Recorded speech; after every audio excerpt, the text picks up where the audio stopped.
दिशाचं भारत देशाचं, दाही दिशाचं भारत देशाचं लिहिलं जन संविधान.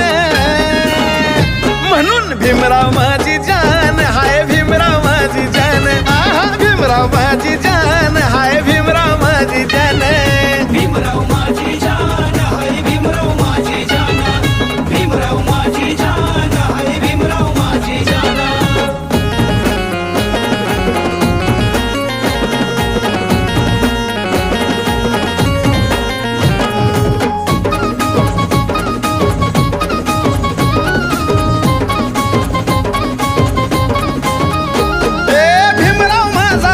होता मोठा समसमान वाटलाय धनाचा त्यानं.